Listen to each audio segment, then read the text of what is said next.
Hi, welcome back to Doddy MTB Tech. Thanks for watching in advance, for watching this. Hit the subscribe button if you haven't already. Tell people about me if they want to have some occasional MTB content and retro stuff. Now, last time we caught up, I think I was telling you about Jason McCoy's handlebars, Dakota Norton's bars, a bit of stuff like that. So I thought I'd tell you a bit today about the behind the scenes stuff that I've been doing over the last few weeks, because it has been probably the most hectic couple of months of my life, if I'm completely honest. It's been crazy how much travel I've done, but also really cool. I've ridden in loads of cool places on loads of cool bikes with loads of cool people. I've also been riding some bits and pieces, riding that new Zeb Ultimate, which I rode back to back in France the other day, and Switzerland against the Öhlins RXF 38. I'm really familiar with the Fox 38 as well, so I've got a good background there on the 3 Forks. So I thought I'd tell you a bit about that. We'll have a look at some retro stuff, and I'm going to be answering some of your questions because I put a post up on my Instagram a while back when the algorithm was still not bad, and I've got loads of great questions from you, so I'm actually going to record another show after this one with answering loads of questions, and that one will also be coming up, but we'll start and we'll see how things go. Right, so first up, I went to Schladming, which I've never been to before. Been to Austria, been to Capri, been to loads of different places riding, but never actually Schladming, so I got to ride Schladming, which was awesome. But more importantly, I was there to see our German team, and something very cool about what they were doing.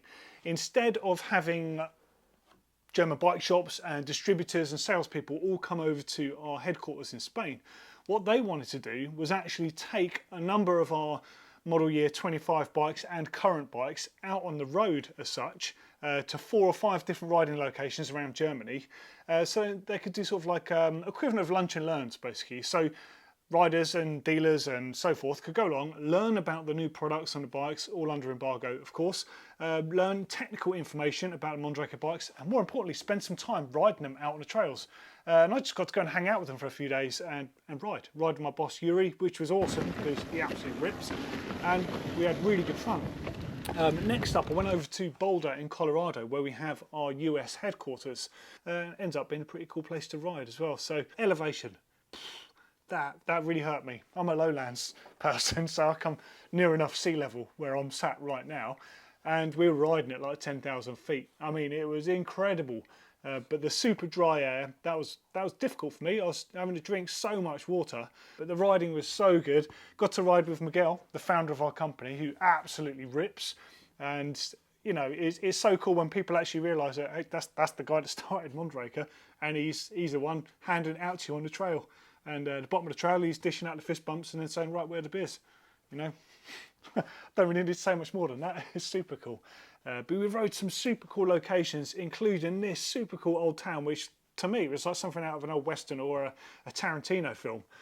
Loads of cool retro cars, all rust buckets at the side of the road. They just looked just incredible.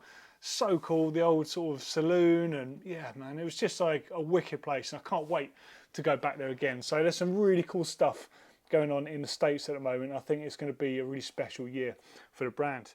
Following that, I went to a place called Pinilla in just outside Madrid. So it's about 45 minutes to an hour outside Madrid, and it's a ski resort, and they've got a really cool bike park there. So we went there to shoot a load of new bikes. Again, you're going to be seeing these on Mondraker TV coming up in the coming weeks, and it was mega. Got to ride again, ride with my boss, our camera crew, like to ride something different. It was wicked, and it was quite remote. And again, I was quite surprised. We were riding at like 7,500 feet, which again to me is pretty high. I don't get to do that often, so I really appreciated that. And you know, it wasn't quite as difficult as it was in Boulder, but we rode some proper steep stuff. Next, Passports. Just got back from that. So Passportes du Soleil, that's typically the opening weekend of the ski lifts in the Porte du Soleil region of the Alps, in particular France and Switzerland. And the last time I rode that event, I mean, I've done it a few times before, but the last time was literally 10 years ago. My brother-in-law, Rick, and all his friends were going out there, and they were like, hey, do you fancy coming as well? So I was like, yeah, sign me up. I haven't done it for a long time. So we went out, we were based in Châtel. We drove out there. I took my van, Vlad, for a long drive. It was awesome. It was so good to drive and bed it in properly. Absolutely flawless. Loved the drive out there. Great bunch of guys, all of them super good fun, loads of laughter. Some of them, it was the first time riding some bigger stuff like that, so it was really cool just to see people's reactions out on the trails. We had all the mechanicals as well. I mean, I think there was, so we had a broken star nut, which I've never even seen before. That was Ryan. Not sure how we did that. He also Pac-Maned a wheel, completely destroyed it. I think Will at Revolution Cycles in Bristol is currently either laughing at it or fixing it at the moment. And I think everyone had some kind of mechanical at some point. I was pretty fortunate that I didn't, but I ended up looking after a lot of the bikes. But really, that's, you know me, that's what I love doing. So I took my Jurassic Park toolbox with me, the Yeti bucket as well, which, oh my God, yeah, I've got a bucket and it cost me 40 quid plus all the accessories with it, a bucket, yeah. Seriously, check them out. There's going to be a link to the Yeti website down there. I'm going to buy some more of their stuff. I might be mad, but it's just so cool and so useful. The bucket though, if you do have a van, it sits really nicely in that sort of void of space between the wheel arch and the back of the van in the corner, and you can chock it full of stuff. It's obviously a bucket you can use as well for cleaning your bike, but you can fill it up with tyres and spare parts, and it makes a seat, easy access to get on the roof, like a number of things. It's pretty cool. And no, they didn't send me it, I paid for it. So that's honest as you get. Yeah, the toolbox, love that. Behind me, I've got that Rockshox Zeb Ultimate. So that is the brand new fork that's just come out. That one is, this one, in fact, if I get it down, is the 170mm version. I can obviously change the travel by changing the edgy, but I didn't have time to bump it up to a 180. So the bike I was riding on a trip was a Dune, so that's the SX powered bike. You can see some shots of it here. It's right behind me. All I needed to do to that bike to get it ready for me to ride, because I borrowed it from the UK demo team. Thank you, Pete and Richie, by the way. I swapped the rear spring out for something a bit lighter. I put 475 in there rather than the 502, I think it came with. Just to make it work a bit better for my body weight. I put some pedals on it. I put a higher rise bar on there, which is just my preference. I've been running our 50mm prototype bar, but I wanted to try something different, so I tried the Bergtech one, so I bought one of those. And yeah, loved it. Great curve, feels really nice to ride. Other than that, I didn't change anything on the bike, but I took these with me and I plugged these in as well. So I took a second crown race, so I didn't have to sort of faff around too much. And I did a day on these and a day on those. I intended on going back on these, but the weather was so bad on day 2 that I didn't really give the 38s a fair run, so I kept them on for the Monday as well. So the fork, I'm just going to throw you to myself on a chairlift and you'll see some thoughts. Spent Friday riding that brand new Zeb Ultimate. Yesterday did Passports on the 38. But I've kept it on for today because the weather was so bad yesterday. It was our wacky races. So we had, between the group, I mean, I had no mechanicals, my bike was all right, but between the group we had 2 failed e-bikes, different systems on them. I think water ingress and all sorts when someone else jet washed them. We had a crank that came off and it actually rounded out part of the axle, so it kept getting loose throughout the day. We had a broken rear derailleur, a twisted chain, 2 broken chain guides, and a chainring tooth that was bent. So it was literally ridiculous. It was nursing the bikes back. We didn't even get to do like the final léger part of the loop, considering where we started, but ended up doing more mileage than the actual Passports route. The 38, like, just been riding it a bit today. Bit of a recovery day, just a little bit tired from yesterday. It's got a noticeably different feeling to the Zeb. So the Zeb, I mean, it feels unbelievable. Really supportive, perhaps more supportive, I think, than the 38, which is a bit of a surprise, actually. It's super supple off the top, like you kind of expect with a Rockshox fork. And the damper on it, I was really impressed. I've ended up running more compression. I'll have to check the settings on there. A couple of people asked me what I was running on there, and it took me a day to kind of get it where I liked it. And by the end, I was like, yeah, this feels, I mean, to be fair, I wasn't going to change it. I really liked it. But the Olin's got different things. So it sits much lower in the travel for the same comparative sag. But the damping on it, it's got a very specific feel to it. So it's not sensitive on the smaller bumps, but when you really let rip through rougher stuff, the mid-sized ones, it makes them feel very rounded and muted. A very specific feel that so far I've only had with Olin's. I'd say the new Zeb is much more akin to the Fox 38, which is a great thing because they're both excellent forks. The Zeb though, I'm going to spend a lot more time on. I'm going to put it on one of my bikes, so this one's just a borrowed bike, but well, there you go, bit of waffle. Been an awesome few days just riding, and for me it makes a real change not working. And that might sound weird because I've had my entire career has been coming to places like this with bikes, but everywhere I go, and everything I'm ever doing is always work. And this genuinely is one of, I think, less than 10 times I've ever been away as a holiday with friends to just ride, which is great. I want to do this a bit more. I feel like I've missed out, but good times. Also, while I'm talking about bikes and stuff, e-bikes on chairlifts. Now, admittedly, I still frown upon this. I just find it bizarre. I have to say, for a lot of the riding I've been doing, I've been actually running the Dune powered off. We've been doing chairlift access riding, and genuinely, I think there's something about the mid-power bikes. They've got an agility to the way that they ride that they feel much more like a regular bike, but with that slight bit more mass on the main frame. The suspension tracks the ground better and they feel a bit more stable, much like it is riding a downhill bike, except you've got something a bit more manageable for most terrain, and you've also got the benefit of a bike that you can ride on more terrain as well. So would I bring an e-bike and do this stuff again? Not sure. I think on my next trip here I'd like to bring both and try them back to back. I'm still a fan of the regular mountain bikes. That's my bread and butter, and it always will be. But these things are they're unreal what they can do. I mean, you let rip on something like this with a 180, 165, man. And also just the settings on there. So a few people have asked me about what I was running. Rebound, I think, was 9 clicks from fully closed. I do like my fork feeling really quick. Low speed compression was 2 clicks from fully closed. So that's basically like, it's got 5 clicks on there. And high speed, unusually, was, let me just check this. Yeah, 4 clicks from fully closed. So running a fair bit of high speed on there. A single volume reducer on the inside there, a volume spacer. About 70 PSI. This, in fact, this, don't take that as gospel. I just realised this shock pump is absolutely shot. So I need to get a new digital pump. Any recommendations from anyone on a digital shock pump? Let me know, because I need to buy one as soon as possible, because this one is knackered. So, right, Passportes was amazing. If you've never done Passportes du Soleil, it's a great thing to do at the start of your holiday, basically, because you get to ride all of the lifts in a single day. The whole point is you start in whatever town you fancy, whether that's Morges or Leger or wherever, and you circumnavigate back to there using the marked out route. It's just brilliant. Whilst I was out there, I saw a load of cool retro stuff. So I saw a Palmer style Specialized FSR 1999. Here's some shots of it on screen. And I posted this on my Instagram. A few people have commented on this. And yeah, I think that to me is one of the coolest Specialized bikes of all time.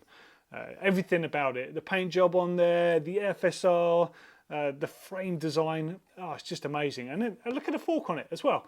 You know, that has got the iconic Expert tie on there. And I think that, to me, the lowers on that are probably the nicest looking suspension fork, I think, in my opinion, of all time. Forget the fact the fork's out of dated and all the rest of it. I just love the graphic and the arch and the way that curves around. Yeah, it's just a beautiful looking fork. So that was really cool to just check out. They also had this Castle. So this is a Castle, I forget the full name of it, but it's like a Castle DH Pro or something from DH 9000, I think it was called. And that was also from was it 99 or was it 2001? Getting confused on my dates here, but here's a shot. And this thing is just absolutely rad looking. So it had 3 adjustable positions. I think it had 210mm rear travel. Like, it's quite a lot of travel for a bike of that era. They had loads of old grip shift or SRAM ESP 9.0 rear derailleurs when they made them out of like wood panelling. Well, it's just plastic, but wood panelling. They look like an old American station wagon. They had the Stars and Stripes one there. They even had a Bomber RAC on the stand and a Laurel Leader fork. Man, there was some seriously cool stuff here. You know me, I love looking at this stuff. Back to that Specialized for a second. So you had classic D-Max wheels on there with the original logo. Absolutely love those, super cool. HFX Mag brakes by Hayes. Pro Taper bars, MRD, Manitou Racing Division on the stem there. And it also had the MRP Ultra Speed chain guide, which I think was the coolest chain guide of all time and the one that many companies tried to copy because it works so well, but also it was nearly silent as well, which was great because those little rubber or urethane wheels. Incidentally, if you're a retro freak and you've got one of those on a bike and the wheels have gone knackered, get in touch with Mountain Mania Cycles. Jamie Lynn, the retro guy there, he actually paid for a load of those to be remade. And I'm pretty sure he's got loads. So if you're building up a bike for one, get in touch. Yeah, this one had a 45 tooth chainring on it, and check the geometry on the bike. So head angle was 66.3, 67.1, 65.1 or 65. So it's pretty cool they had that much adjustability even back then. Moving on, there was the Sun Radical Plus. Man, probably one of the best all-time downhill bikes.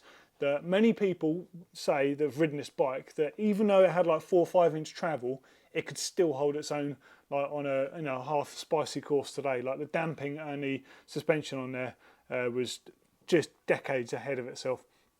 And will you look at those shivers, man? That is a good looking fork. Yeah, all right, it was bendy, but that was one of the plushest forks of all time. I used to have a set, and then this Sun as well. So this Sun is the Pro Team. I don't know if it's a replica race bike or if it's an actual X-race bike from 1995. It's got the Sun Chaos fork, 33mm travel on there. Scott Matthauser brake pads on there, which were just mega with the sort of the finned shoe on those. Early Mavic 117 SUP ceramic rims, Sachs gearing on there. So I think that was a new success. I think you can see on there. But oh man, just awesome looking. Right, so to finish up this video, I thought I would answer a few questions. Right, so the first question, bit of a classic really, is why did I leave GMBN? Okay, so put yourself in my eyes. My dream was to work for Mountain Biking UK magazine as a kid. I read every single issue from October 1988. I actually ended up working for MBUK in 2001, and it was a dream. I'd almost achieved what I wanted to do by that point. So anything else was almost like bonus. So, and I was lucky enough in that time working in print media. There wasn't social media, there wasn't really video stuff, there wasn't any of that stuff. It was very pure, but very difficult to get into. And I learned a lot in that landscape. I learned about production, I learned about photography, I learned about front covers, you know, which is just as applicable now with cover artwork you see on thumbnail images. I learned everything. I learned all my contacts. I learned how to review bikes properly, thanks to Paul Smith. Yeah, and then I went on, did digital. I was lucky enough to be on a TV show, literally on terrestrial TV with Anna Glowinski, filmed by Liam Murphy. Absolutely brilliant opportunity.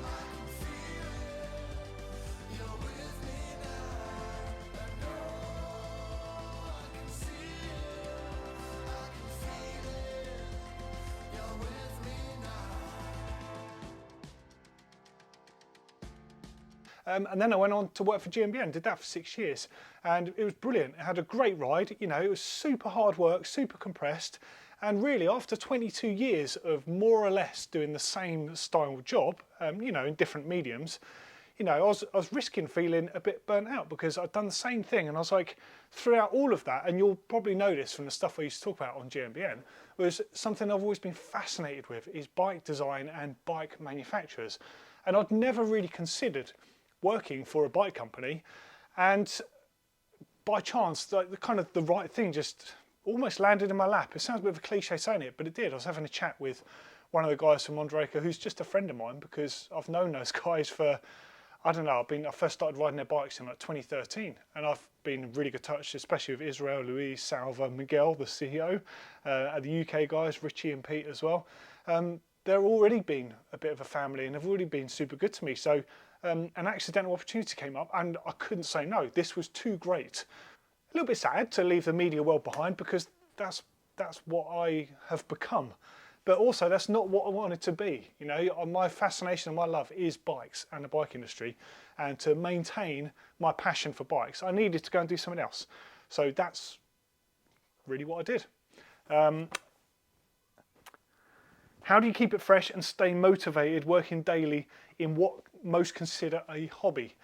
Kind of similar to the previous, really. You know, like you have to change things up, otherwise you are in risk of getting stale. I love bikes. I've always loved bikes. It's my greatest love, bike.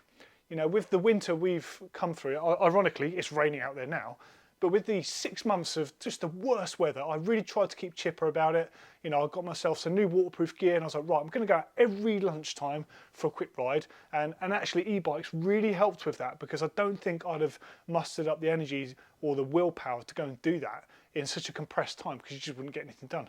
But I could go out for an hour in full waterproofs on an e-bike every day. And I maintained that, I reckon, for 4 months. And then, do you know what?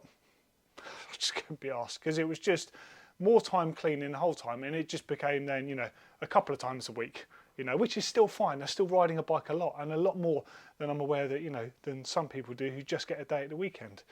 So super fortunate. But you know, it's all right to not want to ride a bike sometimes. Now, DJing is my thing outside of bikes. I never want it to be a career or anything else. It's just a hobby. Yeah, I used to play out locally quite often. I think like pretty much every Saturday for quite a while, and I loved it. But I kind of stopped in the end because I realised, you know, it was just, you know, I was playing for the sake of playing, not playing because I loved playing. So if I'm feeling a bit stressed or manic or whatever, you know, I just need to do something else, it's music. Music really does it for me. Or if I'm outdoors, photography. And I'd say to anyone, you know, it's really important to have something outside of bikes in order to stay fresh. And the same for your careers, whatever they might be. Sorry, I'm waffling a bit now. Next one. Do you think starting out on hardtails or even rigid bikes provides a better technical skills foundation than starting on fully sprung? Well, yes and no. So yes, you can't beat the fundamental skills that you will learn on a basic bike. Now take that as you want. It could be a kid's bike, it could be an adult bike, it could have front suspension, whatever.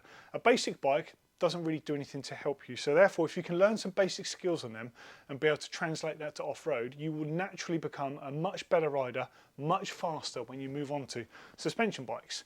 Now, I'm not saying that anyone out there needs to go and buy a rigid bike as their first bike and you have to be like militant about it, but I do believe firmly that fundamental skills are built on bikes like that, and I do think we're in a bit of a generational thing now where some of those skills are lost. Now, because we have what I would call like, you know, microwave meal mountain biking or pre-packaged mountain biking in the form of trail centres, someone who's never ridden before can go and buy something like an e-bike, go to a trail centre and have a brilliant experience and then want to do it again. Mountain biking's inclusive, you know, it's not an exclusive sport. Come on in, enjoy it. But yeah, if you want to get the most out of it and you're bringing younger riders into the sport, they will learn loads from a more basic bike. BMX is the perfect example of this. I've got 3 nephews, they're all outstanding on BMX. They've all raced to British level, the Penny family. I'm sure some of you BMX riders out there will have heard of them. And they're all unbelievably good on mountain bikes. They've just translated to it perfectly because they've had a bike that had nothing in the way of, it wouldn't do anything for them. It's all about what they could do. And then now you can translate that and you can get more and more from them. So they're my thoughts. But yeah, mountain biking is inclusive. It's for everyone. And the last question, just to touch on, I'm looking to get into EMTB as I'm not getting any younger or lighter. I don't know where to begin. Should I worry about the motor first and bike second? Blah, blah, blah, blah, blah. Right, so you said about proprietary. So yes, I would always be mindful of that, but that's not a firm rule. When I've spoken to people at shows this year, in fact, the best advice I could give was choose the motor system that suits you first, then work around the bikes. Now, I say this because depending on where you live, you're going to need to look into the aftermarket support. And I'm just going to use Bosch as an example here. Now, I do love Bosch motors, I love TQ, I love Shimano, I love loads of different stuff. But Bosch, for basically one thing they do brilliantly is aftermarket support. Now, if you're the sort of rider that's going to do loads of riding, you are going to wear things out and you will encounter problems. It's natural. Happens with your car, it's going to happen with your bike. Now, I would look into that first.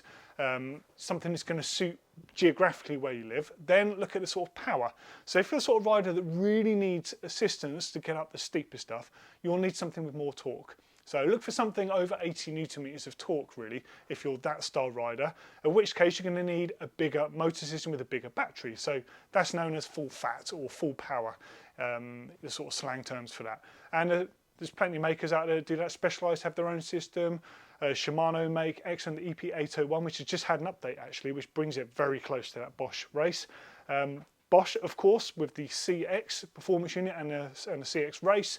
There's loads out there, but choose the motor that suits you first. I'm going to put a link to a video I've made under here, just about choosing motor, essentially, and understanding them. And now, bearing in mind that there's probably 15 or so motors out there, I've just talked about ones that we spec on our bikes at Mondraker here. So this is not about me trying to sell you a bike, this is about me giving you information about the motors. So it will be helpful, and it's at least give you information to sort of make your next decision. Well, there we go. Hopefully these have been interesting. Hopefully my little random ramblings of bike world and what I've been up to is good. Anything you want me to make, let me know, because this is an itch I just want to keep scratching. I've just been mega hectic away. So after August, I think I'm going to have more time at home and I'm going to make more of this sort of stuff. So let me know what you think in the comments underneath, and thanks for watching. Stay positive, people. See you later.